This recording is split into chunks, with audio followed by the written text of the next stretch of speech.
Hello Cancer. So going to do a little bit of a looks it into what 2026 potentially looks like for you, what you can expect, what like the main factor of the year will be for you. So for you Cancer, 2026 strength has just fallen out and the 8 of Pentacles.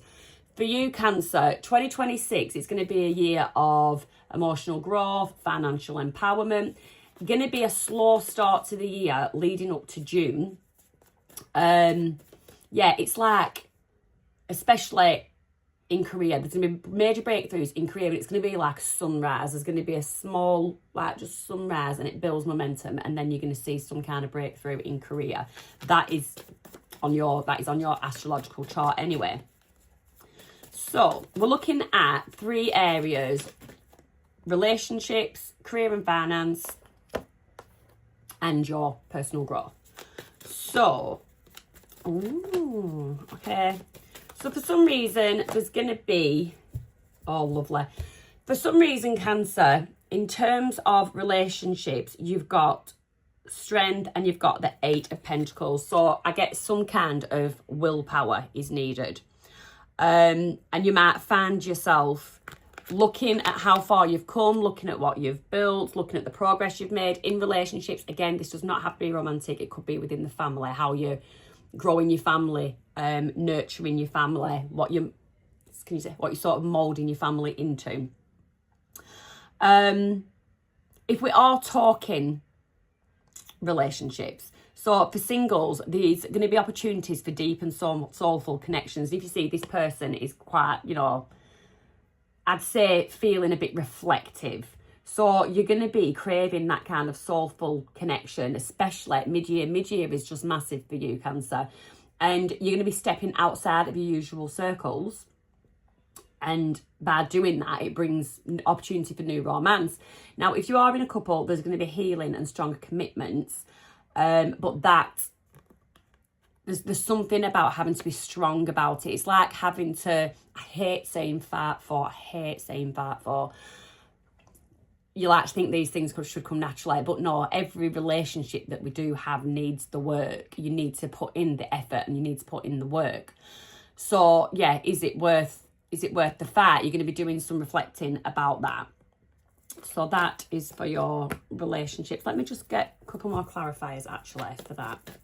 For relationships, try and get you some confirmation. You could be dealing with a Leo, or you could have Leo strongly positioned in your chart.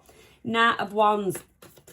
So that is enthusiasm. It is excitement. So if you are single, you're meeting someone new, that's going to be there. If you are already in a couple, you're going to look and possibly find the 3 of Pentacles just fell out. So a bit of a warning. Got to say it. Bit of a warning. Look out for third-party interference in your relationships. If this is to your children, look out for third-party influences of your children. It's just something external to whatever relationship you're thinking of.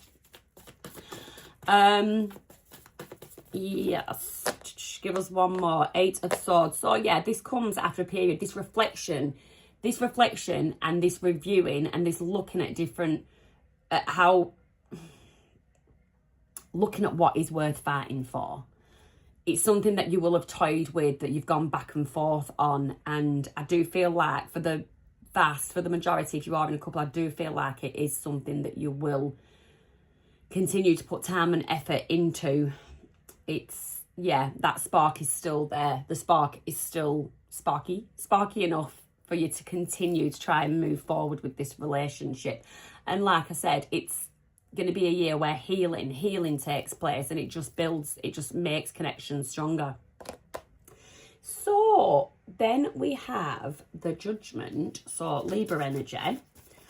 This is with regards to your career and finance. So I did say it's going to be a slow and steady start up to June. King of Swords.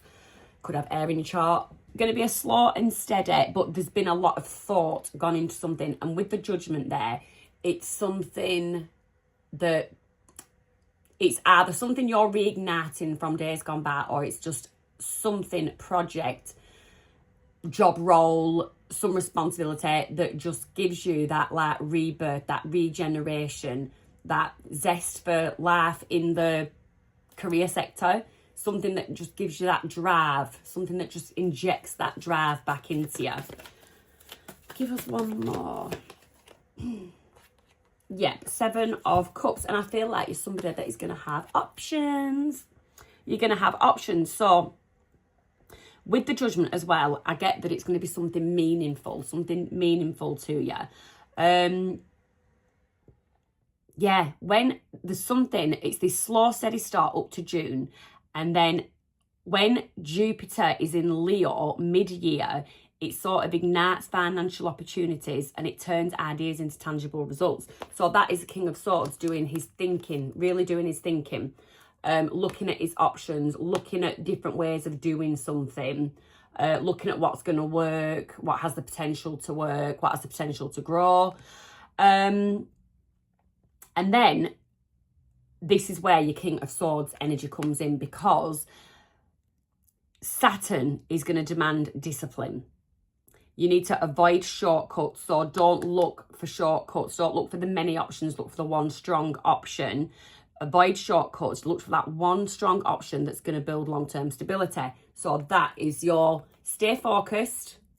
Don't look for the easy route, and really give birth to whatever it is. Give birth with your whole heart, with your absolute best self. Best self. I just feel like that was specific for somebody. Tell me about the 10 of Boots. That was a bit Scottish, don't know. Scotland could have something to do with somebody. So with your personal growth, 10 of Pentacles, amazing. Page of Cups, amazing. So for your personal growth, this is what you're working towards. You're working towards your abundance, your security, the things that make you feel good. You're going to be, yeah, there's something about just lifestyle changes that leads to physical changes, leads to mental changes, your mental health. If you're someone that's been struggling with mental health, like your mental health improves. And this is especially after mid-year. I just feel like Cancer is going to have a bit of a slow start to this year. Well, I don't feel like. The astrological chart would say it.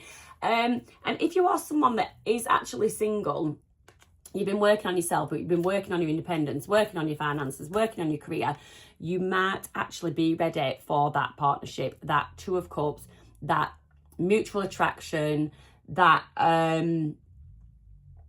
deep connection. There is definitely that you grow, there's been that much growth that this is what you're ready for in 2026. So that's lovely. If there is anything, is there anything Moonology can clarify for us? What is Moonology saying for Cancer for 2026? One key message for Cancer for 2026. One key message. A new start is coming.